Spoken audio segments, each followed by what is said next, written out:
Friends, as we begin this sermon time together, I invite you just to roll those shoulders back. Breathe deeply the air that is good and nourishing and filled with spirit. I just really invite you to be here now, in this moment, in this time that we share together. And I invite you to check in with yourself as you settle in. Real talk again, like how are you doing, really?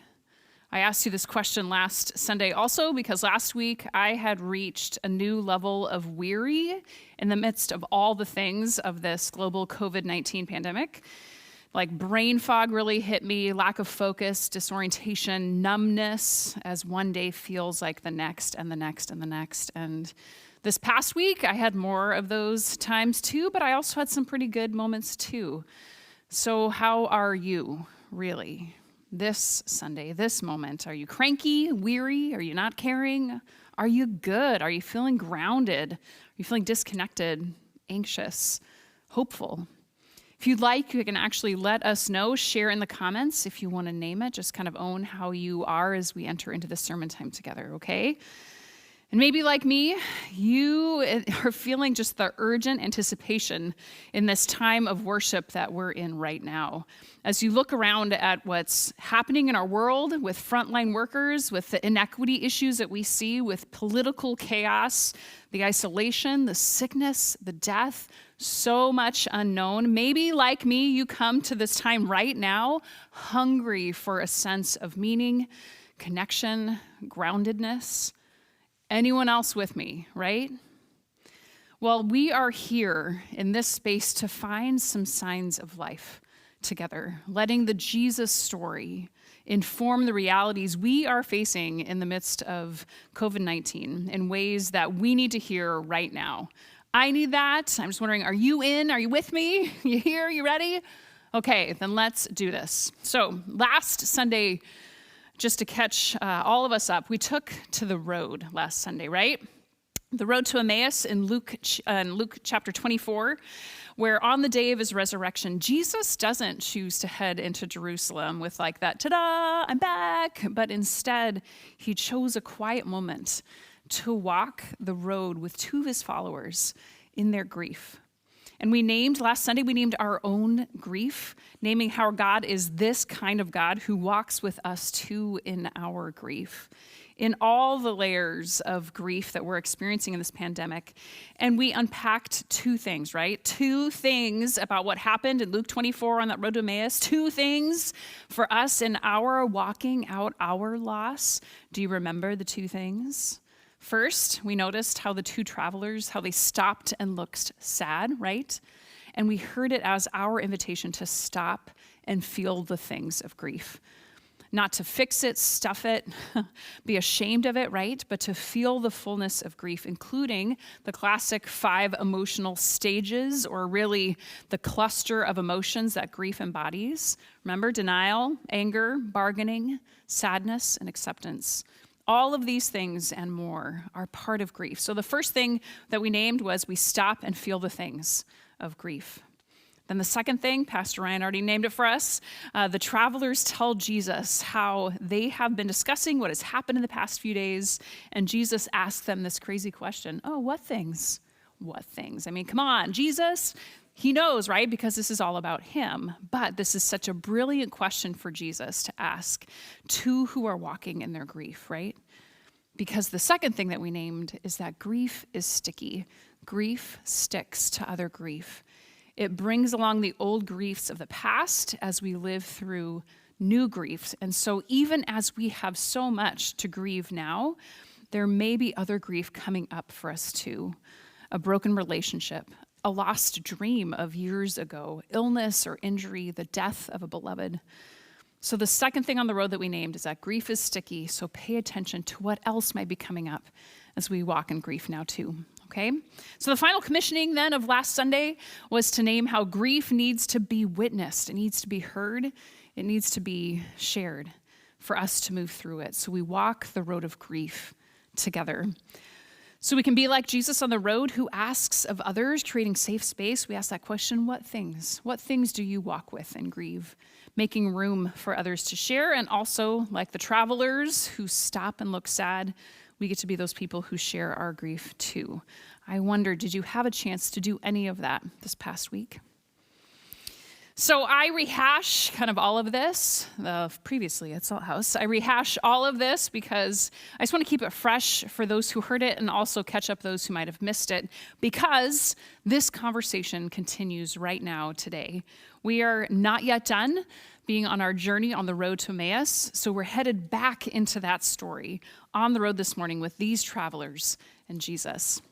And like last Sunday, it begins with owning how we are doing as we walk along the road in our grief, met by Jesus. So stay in touch with yourself as we are on this road together, okay? So let's turn back to our text. As we heard last week, Jesus says, what things? All the things of the past few days, they say, how Jesus died, and we thought he was the one who would save Israel, but then the tomb was empty. So they say all this, and Jesus walks them through the best Bible study ever. He interprets for them every passage of Scripture, which refers to the Messiah. So that all happened, and then this is where we're picking up the story. Thank you to Brianna, who is reading for us today, Luke 24, 28 through 35 from the Inclusive Bible. So again, we imagine that we're there on the scene, jumping back on the road with Jesus and these travelers in grief. Hi, Salt House community. I miss being with you all. I'm doing the reading today. It comes from Luke, chapter 24, verses 28 through 35. By now they, Jesus and the two travelers, were near the village they were going to, and Jesus appeared to be going further.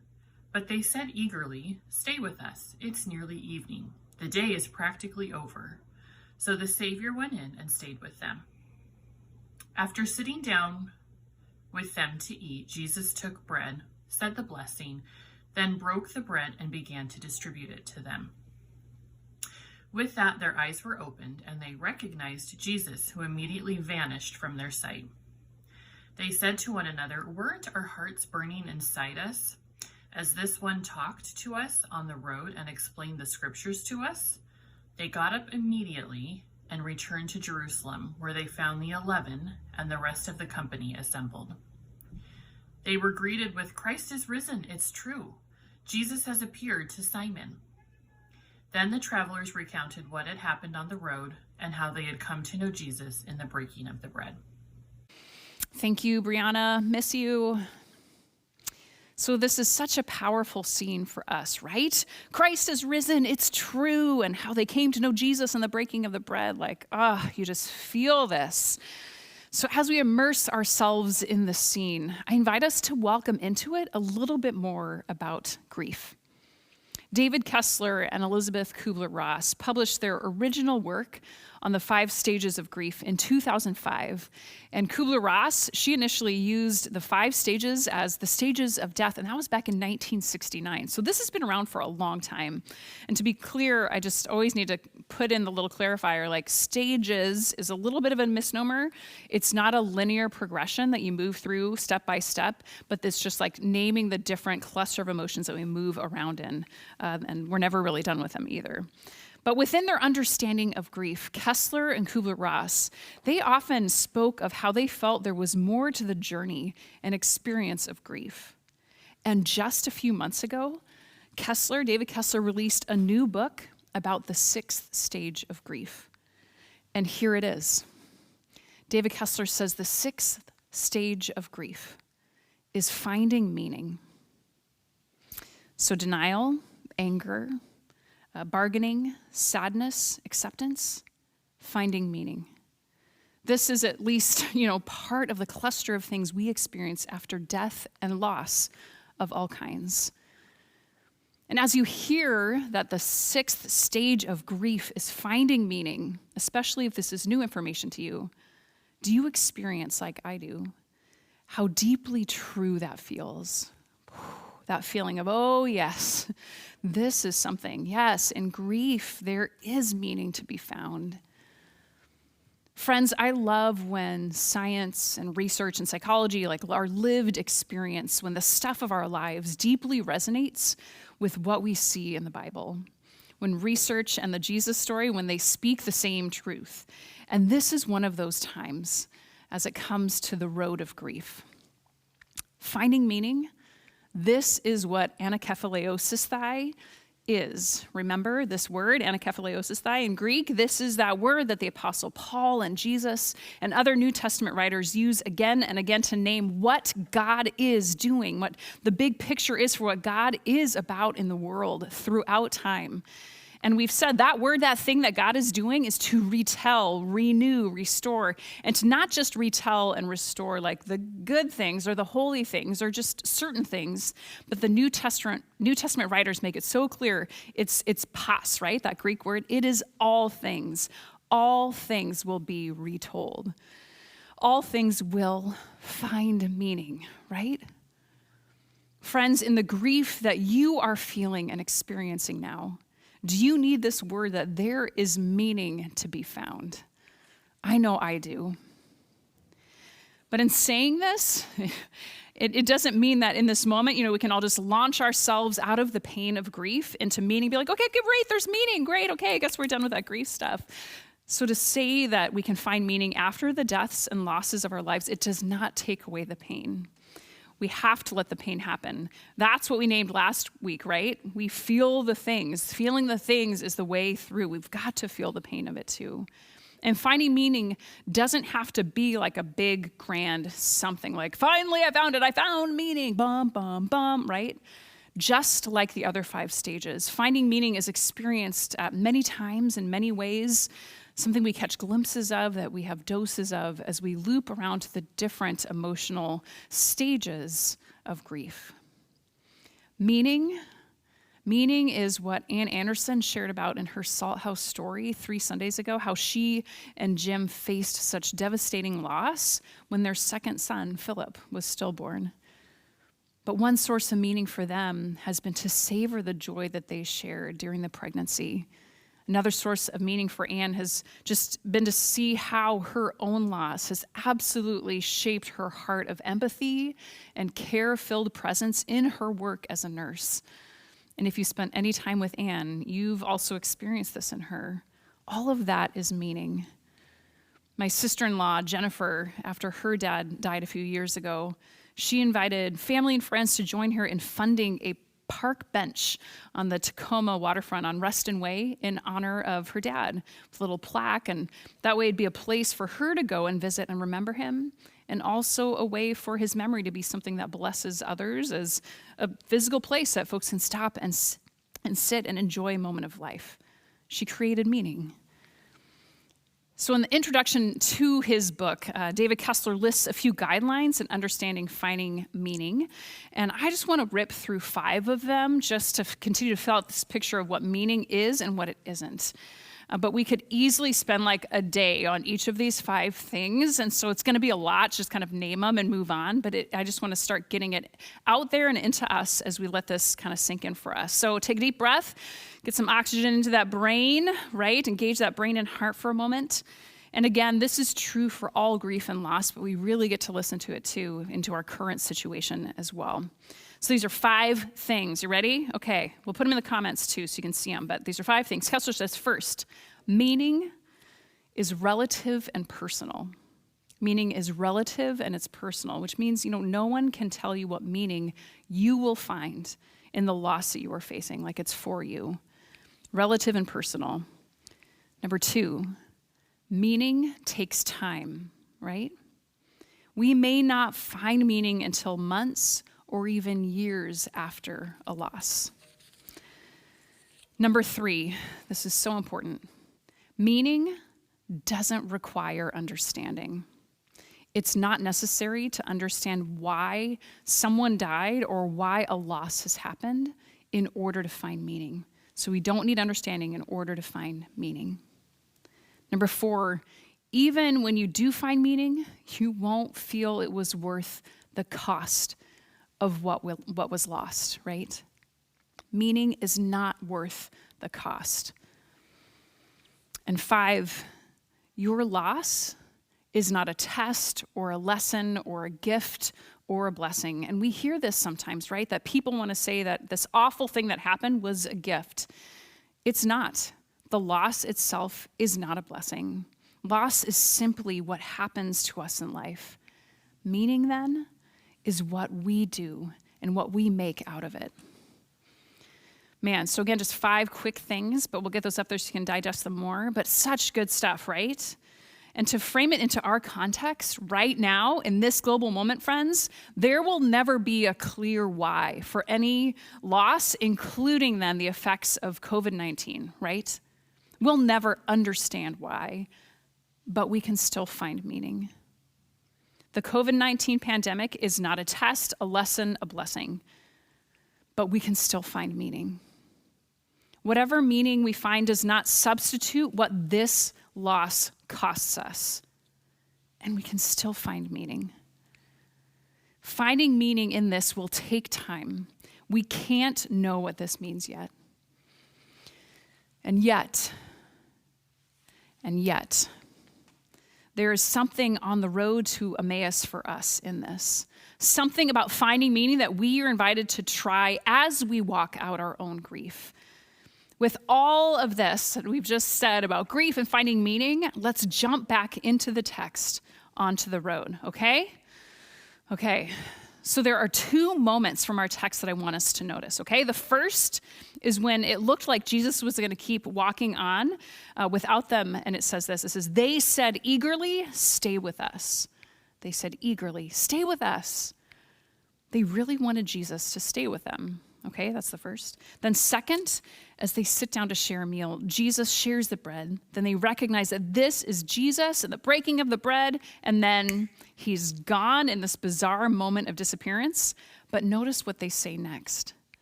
They said to one another, weren't our hearts burning inside us as we talked on the road? So both of these moments, first the eagerly asking Jesus to stay with us. Then as they reflect back and name how their hearts were burning. You see, these 2 travelers, they knew something was happening on the road with this man that they walked with. They didn't know yet it was Jesus. Yet what we pick up on is how they did know that this was a meaningful moment. Meaningful, maybe because Jesus was talking them through the scriptures, which brought them perspective and comfort. Or maybe it just felt good to have someone to share their journey in the midst of their grief. Like, we don't know what the meaning was for them, but this, my friends, on the road to Emmaus is a moment when these 2 are finding meaning. Like stage 6 of grief in full effect right here. They didn't want it to end, right? Stay with us. And they felt that good kind of tingly heartburn because they knew it was something meaningful in their grief. This offers something for us, yes? My friends, in the grief that we are experiencing now with COVID-19, we don't know if, when we will find meaning. And yet, on our road, we get to, like these 2, find and name meaningful moments. So here it is. Like, our one thing from this text is what Kessler says is the work of finding meaning. Like, it isn't in seeking out like extraordinary moments, but being present to the moments that do give us meaning and having the courage to name them as meaningful moments. I mean, already just in this past week, I had some meaningful moments. I wonder if you did too. Moments that you wished would last. Moments of heartburn in a good way, right? One for me was the gift of ending up in our neighbor's backyard while our kids were playing together. Like they've been our quarantine, as we call them, since this all started because their daughter is in our son's class. And so they just play outside and have recess together every day, which has been such a gift. And both of our families have really stringent stay home all the time practices. So we've been a quarantine together. So then on this last Saturday afternoon, we ended up all in their backyard in the 80-degree heat, staying at least 6 feet apart, sipping wine while our kids were playing and in the kiddie pool and making mud in the sandbox. It just was such a burning heart moment. It just felt like normal life again, which was such a gift. Or another moment was just like sitting with our 9-year-old this week, helping with her math assignment and just watching the lights turn on as she gets it and she solves the problems, right? Like, I didn't want that time to end. It was one of those stay with us moments, right? I wouldn't choose to stay home every day the way in which we have to right now. But if we weren't doing this right now, I wouldn't have ended up in my neighbor's backyard on a Saturday feeling deep peace and having conversation in the sun, because we would have been working on projects or running errands or at soccer games. And I wouldn't have been my daughter's math teacher, right? And it's funny because it almost feels, in the midst of all this, it feels, the way it feels in me at least, is it feels disloyal at times to feel good during this pandemic. Or we feel guilty that we have a meaningful moment when so many people are suffering, when so many of us are suffering. But that's the nature of meaning, right? Remember, it's relative and personal. And like these two on the road, in our grief, we get to seek out the times when there is meaning for us, because this too is part of our grief, finding meaning. These are moments of meaning that are part of the journey, as is the denial, anger, bargaining, sadness, acceptance, and all the rest.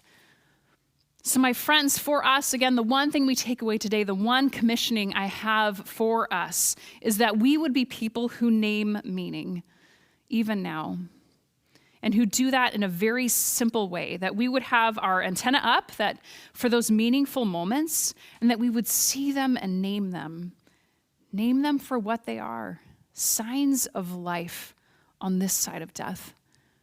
Signs of life, something new that is beginning in the midst of pandemic. That we would give ourselves permission to notice the beautiful things. Are you up for that, my friends?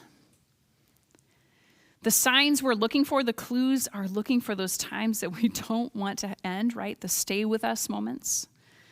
And then again, looking for that heartburn, the good kind of heartburn. This is something we choose to live with every day, naming the moments that are meaningful. To begin putting this into practice right now, if you're willing, I invite you to think back on the last week or so and just share with us a meaningful moment that you have had recently. You can put it in the comments, or if you're watching with others, you can tell them. You can do that now or in a moment while we're singing. And really, I'll go first. I mean, this moment right now, this is a meaningful moment for me. Connecting with God, connecting with you, with this sense of distanced community that is connected as we learn how to love in beautiful and imperfect ways, especially at this time in our world. This is a meaningful moment. How about you? What's one that you have had recently? And then also, another way to put this into practice is next Sunday. In 1 week, next Sunday, it is Memorial Day weekend, and we will do what we do here at Salt House. It's a Sabbath Sunday for us, a Sunday of rest. We like to take Memorial Day, Labor Day, and the Sunday after Christmas as Sabbath Sundays with no regular worship service, or in our current case, no online worship service. This puts into practice a piece of following Jesus, right? We're practicing rest to cease striving. So what might you do to carve out time for rest? And in our resting, we may find meaningful moments, right? Friends, these are hard times, and yet even in these unprecedented hard times, we can also find meaning. It is anakephileosisthai. This is it. It is what God does and is doing in retelling all things, and in all things, finding meaning. So Kessler describes how finding meaning isn't limited to those who are more optimistic or have it easier or have a genetic trait. Meaning is for everyone. So even if you're in that place of like, I don't know if this is for me, he says meaning is a choice. It's for everyone, and meaning is everywhere. So with that kind of hope, with that anticipation of meaningful moments, that is how we head into this week. Yes, yes. So friends, let's take a breath, let's pray, and as we turn into a time of singing, I invite you to reflect on those moments of meaning you've had. But for now, we just breathe together. God, we do breathe deeply of this good word, and we do name before you how hard it is to feel the hard things, to even own that we have grief. May we continue to know that you walk with us this week as we own our grief, and may you give us courage to notice the signs of life, the meaningful moments that are here, even in the midst of everything else. May our hearts burn within us as we too find companionship on this road of grief, together with you and with one another. Amen.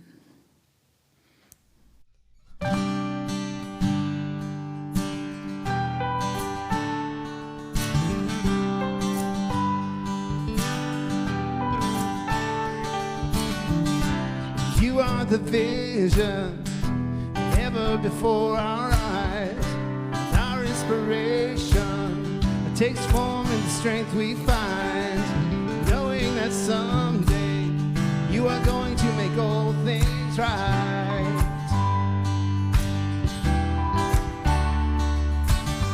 But we aren't just waiting, we aren't just singing about it, we're learning to live here on this earth as it is in heaven, with our spirits and bodies, with our people and our time. Yeah. Living life, all things will be made good again.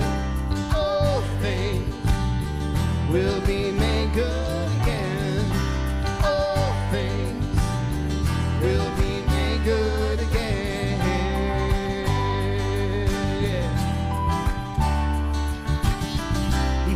Disappointment is a shadow of your great light. It's the seed of the kingdom taking root in our hearts and minds, and our spirits are growing.